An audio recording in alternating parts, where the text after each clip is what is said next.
Alright. 5, 4, 3, 2. What up, what up, what up? We are back from our holiday hiatus with the latest edition of Ness-XT, starring me, your boy Tru Heel Ness. It's a little late for that, but I hope everybody had a happy holiday, Merry Christmas and a Happy New Year. Took off for Christmas, it took off for New Year's, just like NXT did, with a recorded show that I didn't give a review for, and then the awards thing, I didn't even watch that, honestly, because the awards are pretty much obvious, so nothing really to get into about that. But we're back with another episode of NXT, another live episode, nothing recorded and nothing taken away from the live action that we get each week. So let's just get right back into it, This week's episode of NXT started off with Rhea Ripley coming out to the ring. Just pretty much just giving appreciation to the fans and just saying how much she's loving everything she's been through to become NXT Women's Champion. This is pretty much cut short by former NXT UK Women's Champion and NXT UK star Toni Storm. And if you know Toni Storm, you know why I'm smiling right now. That's all I'm going to say about that. Anywho, Toni Storm has a match coming up this weekend. Well, coming up this Sunday at NXT TakeOver UK's. I forgot what the name of the event. I think it's Blackpool. She's facing NXT UK Women's Champion Kaylee Ray and also Piper Niven in a triple threat match for the NXT UK Women's Championship. So, Toni Storm is like, yo, Rhea, remember when I beat you? Remember when I beat you again? So now she's on the wave like, look, I'm about to win the NXT UK Women's Championship, and then I want to face you at Worlds Collide and become a double champ. All I say is, Toni 2 belts sounds way better than Becky 2 belts. Don't even argue with me or debate me with it. It just flows, so just go with it. So after that statement, out comes NXT UK Women's Champion Kaylee Ray. She doesn't even get to say anything because after she comes out comes Io Shirai. And then after Io Shirai, really doesn't say much, but mine, talking to Rhea Ripley about her NXT Women's Championship. Out comes Bianca Belair with a Mean Girls stick, saying that she's better than Io, she's better than Kaylee Ray. Toni Storm don't even go here, which is, I found that to be funny. And then she said she was definitely better than Rhea Ripley. So after that, out comes Candice LeRae.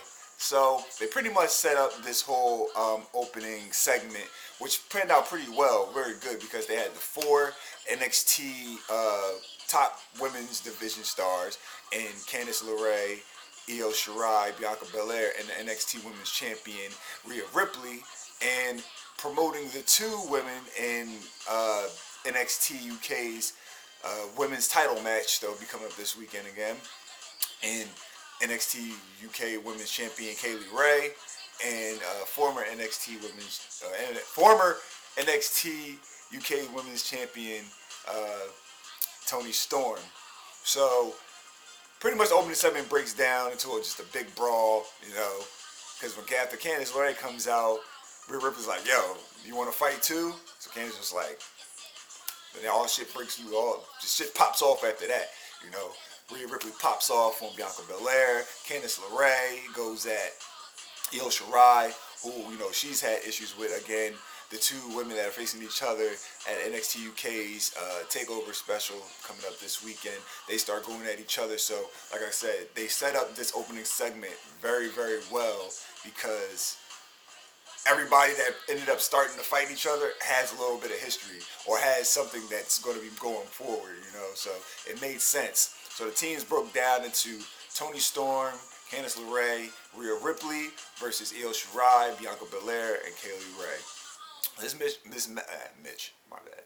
This opening match was very solid.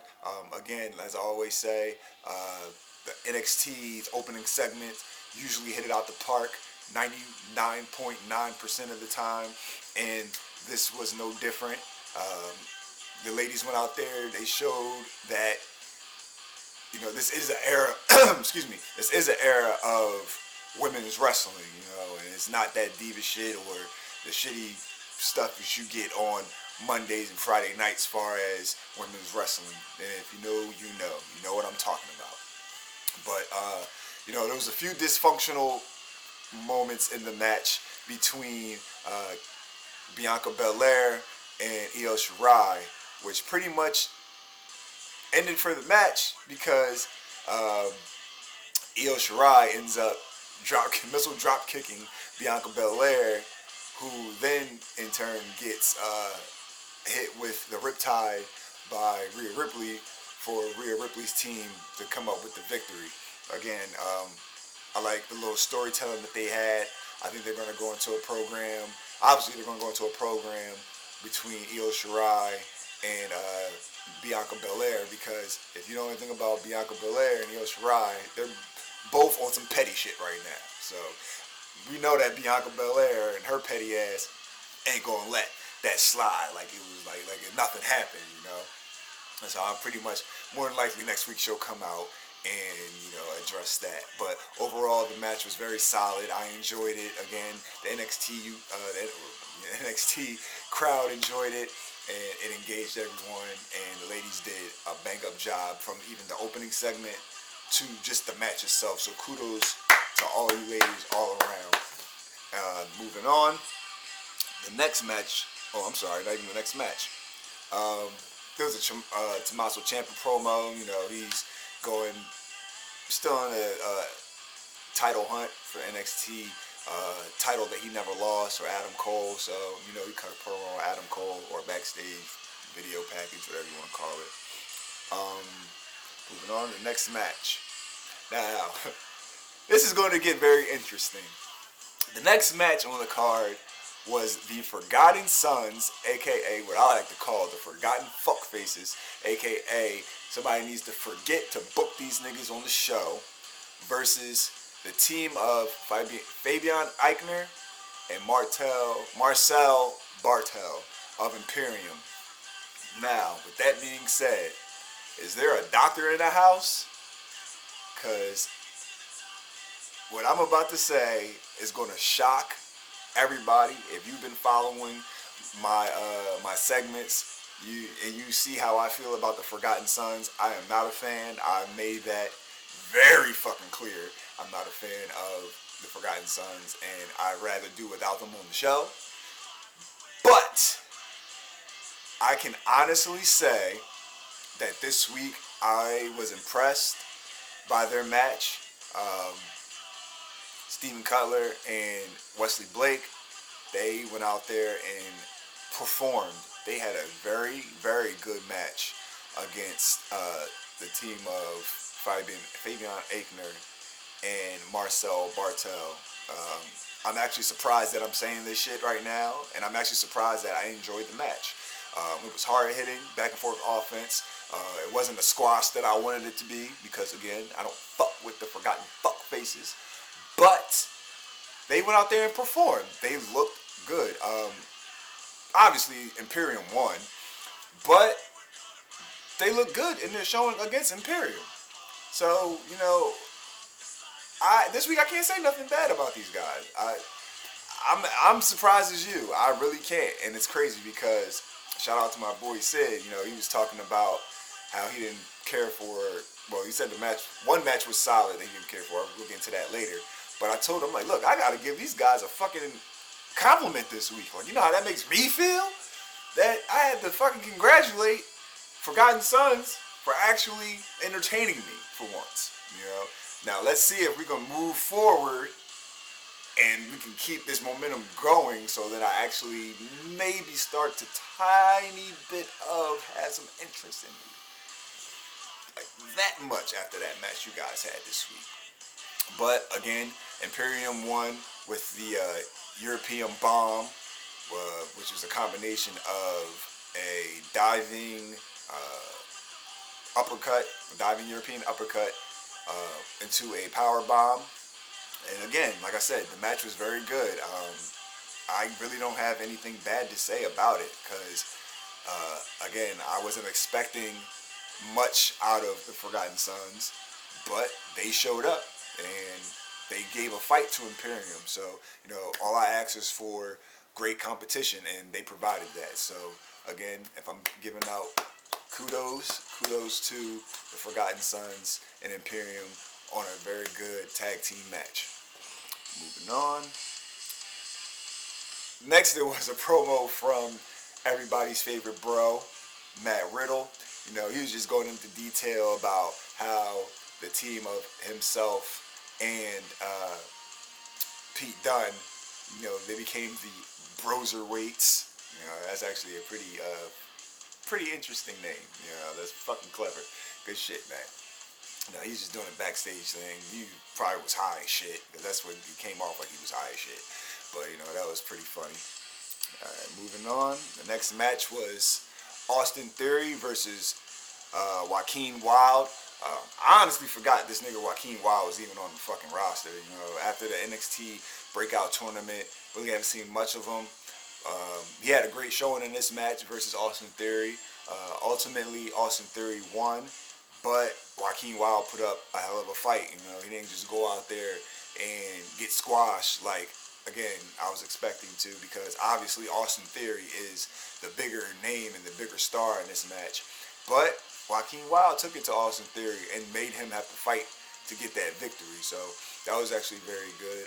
We'll see where they're going to go with Joaquin Wilde. Who knows? Where they're going to go with this. It's obvious. Like, again, Austin Theory is the money man as far as those two in that match. So again, the match wasn't that bad. It was alright. It wasn't nothing like crazy, but at the end of the day, the right man won, obviously, and we're just gonna see where they go from here. I would like to see more of Joaquin Wilde, formerly known as DJZ in Impact Wrestling. So they just got to use him more. I haven't seen much of him again since the NXT Breakout Tournament, but now's a chance that you guys are on TV for 2 fucking hours. Let's try to rotate some of these people. So moving on. Next match was NXT Tag Team Champions, Undisputed Era, Bobby Fish and Kyle O'Reilly, versus NXT UK Tag Team Champions Gallus, the team of Wolfgang and Mark Coffey. This match was another solid match. It definitely went too long. The Full Sail crowd seemed like they really weren't into it. I was into it at first, or at different spots, but after a while, it was just like, alright, it's dragging now, and, the little bit of, not even a little bit, a lot of antics from Roderick Strong and Adam Cole. Like, they didn't, I get it, I know they're heels, whatever, chicken shit heels, whatever, they could do that, but they really didn't need all the extra antics from these guys to be in this match. Kyle O'Reilly and Bobby Fish, probably one of the best tag teams of our generation, and definitely the best tag team on NXT roster. So these guys could have went out there and had their match without all the extra shit. But it made sense for the finish. The finish was Adam Cole had interfered, attacking Wolfgang, which led to Undisputed Era hitting the high and low combination, getting the victory. I get that, and the only reason I'm saying that part of the antics makes sense is because you have your NXT UK Tag Team Champions. You don't want them losing clean. Like, make them look strong in their loss. So, but again, the match was solid. It was just, too long for the most part. You lose interest after a while. If you're a fan of either team or whatever, it makes sense, but it went a little bit too longer, much longer than it was supposed to be. I had rewatched it today, I really wasn't paying attention to it the first time, and like I walked away from my TV for a little bit to go get some food. I come like I can hear it in my kitchen. It's still going on. Come back and it's like still going on. And I was away from my TV for a little bit, so yeah, it was a little bit longer than it needed to be. So moving on. So after the commercial break, we get a Johnny Gargano promo that he's cutting on Finn Balor, saying how Finn left. He went to go be the extraordinary man does extraordinary things, or whatever the fuck that shit they used to say about him on the main roster. Just basically saying that when he left, he was still here, and he got the call to go to the main roster, and he was on the first thing out of there. That Johnny Gargano got the call to go to the main roster, and he said, "Fuck that, I'm staying in NXT," which probably was the best thing that for him. Period. It's probably the best thing for all of these NXT guys. Everybody says that NXT is the best thing in WWE, but still wants them to get called up to Raw or SmackDown for them to get booked fucking horrible. But after Johnny Gargano got done talking his shit, out comes Finn Balor, and Finn Balor's just like, "Look, fuck you, and I'm on your head, straight like that. You gonna get yours." He said they're gonna face him at NXT Portland, take over Portland, and he said that's if you even make it that far. So Johnny Gargano is a marked man. Finn, he's back in the Prince persona, so he's definitely looking for some underhanded tactics to keep going. After already taking out Johnny Gargano about 3 months ago. So we're gonna see where that goes from there. Moving on. We get a very much more of a surprise. This wasn't a match, but which is announced as Kushida, who's also a part of. I'm sorry, I should have said this before. The tag team matches are a part of the Dusty Rhodes Classic tag team tournament. That was, Imperium versus Forgotten Sons, and also what was the other match? I'm sorry. Oh no, that was the only tag match. Oh yeah, and Undisputed Era versus Gallus. So it's revealed that Kushida's secret partner is none other than his former partner in New Japan Pro Wrestling, Alex Shelley of the Time Splitters. These guys went on and had great matches. They were IWGP Junior Heavyweight Tag Champions multiple times. Had some of the best Junior Heavyweight Tag Team matches. This was very much a surprise to me because I wasn't expecting Alex Shelley. These guys haven't tagged in 4 years, and I can't wait to see them tag again. And what better? Well, there's probably places that would be better, but with one of the best places for them to be and tagging again is NXT. So I can't wait for that. They have their match next week. I'm definitely be on the lookout for that. Next match on the card was Mia Yim versus Kaden Carter. Again, I'm a huge fan of Kaden Carter. I'm a big fan of Mia Yim. These ladies had a bang of a match. In my opinion, was a bang of a match because it was back and forth offense, and it wasn't a squash. Mia Yim's obviously the bigger star, but they had Kaden Carter look very strong in this match. She definitely went out there, held her own against Mia Yim, and they basically had her win. Well, Mia Yim had to desperately win the match. She counters a move that Kaden Carter was going to hit from the second rope. She hits her with the protected neck, gets the victory. After the match, out comes the newest signee to Rob Stone, aka Robbie E, formerly known as Robbie E in Impact Wrestling. He signed Chelsea Green. She comes out, attacks Kaden Carter, inadvertently knocks Mia Yim out of the ring, which I think they're probably going to move into something like that. Again, Kaden Carter isn't as established yet, but Mia Yim is. And if they're trying to build up Chelsea Green, that is the person that they should send after Mia Yim. So, she could put her over and they do with whatever Mia Yim after the fact. But they look like they're pretty much Robbie E is like this big time manager. Oh, I'm sorry, Robert Stone is his big time manager in NXT, and they're now he's moving on to the women's division with a women's division talent.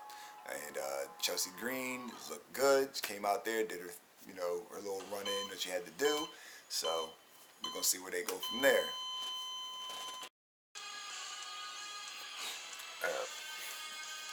All right, count in 5, 4, 3, 2. All right, so the main event was Keith Lee versus Damian Priest versus Cameron Grimes versus Dominik Dijakovic, fighting for the #1 contender spot for the NXT North American title. Now, throughout the whole night, all these niggas had promos. Y'all should know me by now. I'm not running down all the promos that they said, because they basically all said the same shit. I'm going to win. All the niggas going to lose. I'm the #1 contender for the North American title. That was it. That's basically it. Like, I'm not going to sit here and do that. That's a waste of fucking time. So, but this definitely was my Mamma Mia match of the night. This shit was crazy. Keith Lee's a fucking freak of nature. Fucking a beast, powerful offense. Dominik Dijakovic and Damian Priest. These guys are like 6, damn near 7 foot. 6 foot something, damn near 7. Just moving around like they're not that tall. Cameron Grimes holding his own against these behemoths of heavyweights. The match had everything. It had striking, it had high flying, it had technical ability, just everything and every style of wrestling. High spots, everything that someone would enjoy in a wrestling match. A couple spots that I like from Keith Lee. He fucking catches, what is it? I forgot. Oh, I'm sorry. I'm trying to really remember it. He catches, who was it? Damian Priest, I believe. Yeah, catches Damian Priest from I forgot how the fuck he called him, but he called him in a powerbomb position. And he's just using him as a battering ram, hitting other people. This nigga Keith Lee, what is it with him using people to hit other people? Because that's not the first time he's done that. So, he does that. And then he hits Dominik Dijakovic with Damian Priest in a fucking powerbomb. That was pretty fucking funny. Another spot that I liked was Cameron Grimes was just going off. He had a little bit of not a hot tag, because obviously it wasn't a tag match, but a comeback moment where he's just running through everybody. Damian Priest, again, damn near 7 foot, does the step up tope suicida. These guys are just going back and forth throughout the whole match. Everybody had time to shine, and they all looked great in it. Ultimately, Keith Lee won the match with the Spirit Bomb onto Cameron Grimes. And again, all these guys came out of this, in my opinion, all these guys came out the match looking very good, looking very strong. Keith Lee is now the #1 contender for the NXT North American title. He will be facing Roderick Strong in 2 weeks on NXT. More than likely, that'll be the main event. We'll see how it goes. I know I was really behind, and I'm still behind it, but we can hold off on that for right now. Keith Lee going after Adam Cole and the NXT title, but it seems like Adam Cole and Tommaso Ciampa still have unfinished business, which we could take a back seat to that, because I'm Team Ciampa as well, but I'm Team Keith Lee. Ciampa never lost the title officially, so let him get his storyline out. Let that play off. I'm pretty sure Adam Cole's going to retain, and we're going to see where that goes. But in the meantime, why not let Keith Lee, go on and get championship gold elsewhere in the North American title, So we're going to see how that goes. But it was a great match. The main event was my match of the night. It was really, really good. If you haven't seen it, go out of your way to see it. All these guys go out there, they leave it all in the ring, and you will definitely enjoy it. And I'm not capping. I'm not making this up. You'll definitely enjoy this match. So if you haven't seen it, go out of your way to watch it. If there's no match that you watch of this week's episode of NXT, that is the match that you need to see. So, all in all, this was this week's episode of Ness-XT, starring me, your boy Tru Heel Ness. Next week, there will also be a battle royal for the NXT, for the number one contender of NXT's Women's Championship. Again, the Time Splitters will have, the returning Time Splitters will have their match next week. And again, in 2 weeks, it'll be Keith Lee versus Roderick Strong for the NXT North American title. Also, the Broserweights will have their match next week. And also, the tag team that's a dark horse for me, Mark Andrews and Flash Morgan Webster of NXT UK, they'll be on the card as well. So I'm only saying the people's names who I think are going to win next week as far as the tag team. So that's all I'm worried about. But again, this was Ness-XT, starring me, your boy Tru Heel Ness. And as always, drop a like on the video, subscribe to the channel, and leave your thoughts in the comment section. Also, please like us on Facebook at Tru Heel Heat. Follow us on Twitter at Tru Heel Heat. And also follow us on Instagram at Tru Heel Heat. And if you're in the wrestling groups, join our wrestling group at Tru Heels on Facebook. You know, come out, show love. Oh, actually, also, shameless plug. This Sunday at Love Story Bar in Brooklyn, we will be having not only a viewing party for Impact's Hard to Kill pay-per-view.